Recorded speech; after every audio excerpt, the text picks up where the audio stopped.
क्यों? इसमें सफ़र करने से तुम्हारी डॉक्टरेट की डिग्री जाली साबित हो जाएगी क्या? फरीद आई की बेटी ईशा, जिससे अभी कुछ देर पहले ही उसका तारुफ हुआ था, झट से बोली। बाकी सब हंसने लगे। मैं इसमें सफ़र नहीं कर सकता तो नहीं कर सकता, वजह कोई भी हो फ़र्क नहीं पड़ता, वो रखाई से बोला। अब रूफी ने नखरा दिखाने की वजूहात नहीं बताई थी तो क्या करता। फ़र्क पड़ता है जी। देखें, ऐसा करने से बंदा मगरूर लगता है। हम सब भी तो इसी में आए हैं ना, तो फिर आप क्यों नहीं इसमें सफ़र कर सकते? कासिम, जो कि उसकी फूफो का बेटा था, संजीदगी से बोला। अगर तुम लोग मेरे लिए किसी कार का बंदोबस्त नहीं कर सकते तो ठीक है, कोई बात नहीं। मैं भी ताया को फ़ोन करता हूँ, वो कोई गाड़ी भिजवा देंगे। उसने फ़ोन निकालते उन्हें ताया का डरावा दिया। सब एकदम सीधे हुए। अरे रोमी भाई, कितना जल्दी गुस्सा करते हैं ना आप, रुकें तो, अभी कार का बंदोबस्त हो जाता है। ताया को बताने की क्या ज़रूरत है भला? चचा का बेटा रज़ा उसे आराम करता करीब बने कैफेटेरिया पर ले गया, जबकि कासिम कार का इंतज़ाम करने लगा। बाकी सब उसी वैन नुमा गाड़ी में बैठकर वापसी के सफ़र पे हो लिए, मगर सारे रास्ते मौज़ूए गुफ्तगू रुमान उर्फ रूमी दी मगरूर इंसान रहा। हर लड़की ने हूँ बदतमीज़ कहकर सर झटका। घर पहुंचकर वो दादी से मिला। इतने सालों बाद वो अपने मुल्क, अपने घर वापस आया था। दादी का तो बस ही नहीं चल रहा था सारे घर वालों को उठा के उसके सर पर से वार दें। दिन गुजरने लगे, लोग मिलने आते रहे। जो भी आता उसे हाथों हाथ लेता, इज्जत देता, प्यार करता।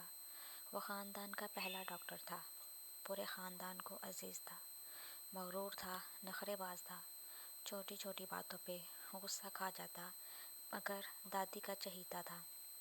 बिन माँ बाप का बच्चा था, इसलिए भी सबको बहुत अजीज़ था। लड़कियों से दूर भागता, लड़कों की कंपनी में लिया दिया सा रहता। उसका सिर्फ एक ही दोस्त था, अमेरिका का बासी रऊफ़ उर्फ रूफ़ी।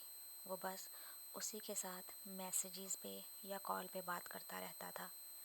एक बार तो एक कज़न ने कह भी दिया, रोमी भाई, कहते हैं दोस्ती सोच समझ कर करनी चाहिए। वो क्या है ना, दोस्त हमारी शख्सियत पे बड़ा असरअंदाज होते हैं। आपके ये जो दोस्त हैं ना रूफ़ी भाई, मुझे कुछ ठीक नहीं लगते। उसने अपने कज़न को डपट दिया। रूफ़ी इसका बेहतरीन दोस्त था, कोई इसके मतलब बात करे वो बर्दाश्त नहीं कर सकता था। कुछ अरसा गुजरा तो उसे एक हॉस्पिटल में जॉब मिल गई। वो सारा दिन वहीं मसरूफ़ रहता। सब अच्छा जा रहा था, मगर फिर उसे अपनी अमेरिका वाली ज़िंदगी याद आने लगी। उसने रूफ़ी से बात की। रूफ़ी ने मुफ्त मशवरों की लाइन लगा दी। उसे एक मशवरा पसंद आया और उसने पाकिस्तान को अमेरिका का टच देना शुरू कर दिया, क्योंकि रूफ़ी कहता था, आजकल पाकिस्तान भी अमेरिका से कम है क्या? और वाकई रूफ़ी की बात सच निकली। आजकल पाकिस्तान में भी हर तरह के लोग थे, हर तरह के लड़के और हर तरह की लड़कियां भी। उसे भी आसानी से मिल गई एक अदद लड़की, और इस लड़की को रूमी। एक बार फिर सब अच्छा जा रहा था, मगर इस बार बड़ी मुश्किल आ गई। दादी को अचानक उसकी शादी की फ़िक्र पड़ गई। पहले पहल तो उसने टाल मटोल से काम लिया, फिर इनकार भी किया, मगर दादी मान कर ना दी। कभी ईशा की बात करती, कभी सारा की, तो कभी कोई और उनकी लिस्ट में आ जाता। वो अभी शादी करने में दिलचस्पी नहीं रखता था, इसलिए बहाने बनाकर इनकार कर देता। मगर फिर पता नहीं दादी को क्या सूझा कि उन्होंने उठाकर अखबार में रिश्ते का इश्तिहार दे ही दिया। वो जी भरकर बदमज़ा हुआ।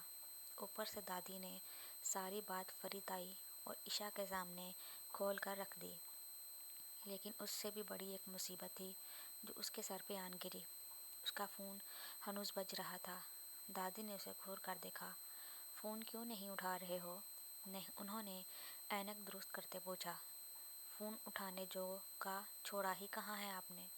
वो शिकवा करते उठकर अपने कमरे की तरफ गया। दादी ने अफसोस से चेहरा हिलाते उसकी पुश्त को देखा। اس نے موفی سے مشورہ لیا تھا۔